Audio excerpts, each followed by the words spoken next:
রোজা রেখে তো জ্বালা দানা বললাম। এটা আবার কি বললেন? জ্বালা না হুজুর, সকালবেলা ব্রাশ করতে পারি না। ব্রাশ না করলে মুখের থেকে দুর্গন্ধ বার হয়, মানুষ খারাপ হয় না? এই সমস্যা, এটা নিয়ে মন খারাপ? আপনি কি মেসওয়াক সম্পর্কে জানেন না? মেসওয়াক করবেন, মেসওয়াক করতে তো টুথপেস্টও লাগে না, এবং এটা একটা বড় গুরুত্বপূর্ণ সুন্নত। আল্লাহ রাসূল সাল্লাল্লাহু আলাইহি সাল্লামের জীবনের শেষ আমল ছিল মেসওয়াক।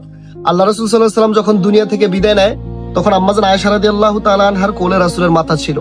নবীজি ইশারায় মেসওয়াক করতে বললেন, আয়েশা রাদিয়াল্লাহু তাআলা আনহা মেসওয়াক নিয়ে আসলেন। মেসওয়াক চাবায়া রাসূলকে মেসওয়াক করে দিয়েছেন। রাসূল সাল্লাল্লাহু আলাইহি সাল্লাম বলছে যে আমার উম্মতের জন্য যদি কঠিন না হইতো তাহলে আমি মেসওয়াককে ফরজ করে দিতাম। জিবরিল আমিন যতবার আল্লাহ রাসূলের কাছে দেখা করতে আসতো, প্রায় সময় এসে বলতো, ইয়া রাসূলুল্লাহ আপনি মেসওয়াক করেন। মেসওয়াকের অনেকগুলো ফজিলত রয়েছে, এমন গুরুত্বপূর্ণ একটা সুন্নত থাকতে আপনি কিসের টেনশন করেন? হুজুর, আপনাদের সোয়াবের কথা না কইলেন, এটা দিয়ে কি আর দাঁত পরিষ্কার হইব? মুখের দুর্গন্ধ কি যাইব? দাঁত পরিষ্কার হইব মানে? মেসওয়াকের ভিতরে যে পরিমাণ উপকারিতা আছে, সাইন্টিফিক যে উপকারিতাগুলো আছে, মেসওয়াক এটা হচ্ছে একটা গাছের ঠাল, এটার ভিতরে গাছের যে কষ্ট আছে, ওই কষ্টটা আপনার দাঁতের মাড়ি শক্ত করবে, দাঁত পরিষ্কার করবে, মুখের দুর্গন্ধ দূর করবে। এবং ব্রাশ যখন আপনি করেন, ব্রাশের যে গুচ্ছগুলো আছে, ওই গুচ্ছগুলোর ভিতরে এই টুথপেস্ট এবং দাঁতের জীবাণু আটকে থাকে, এটা ধুইলেও যায় না। কিন্তু মেসওয়াকটা তো ক্ষয় হয়, এখানে জীবাণু আটকানোর কোনো সুযোগ নাই।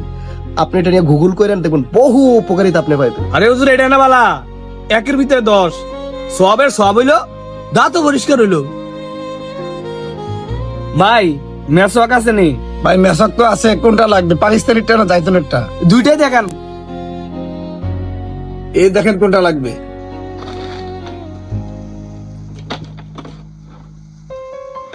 দুইটা থেকে নাস্তা বেরাবেন। আরে ভাই এত মেসক দেখি করবেন? মেসওয়াকের যে ফজিলত শুনছি, আজকের পরে থেকে তার ব্রাশই কিনতাম না, নিজেও মেসওয়াক ব্যবহার করা আর আত্মীয় স্বজনরাও দেন। ও আচ্ছা, নেন। এই নেন টাকা। হ্যাঁ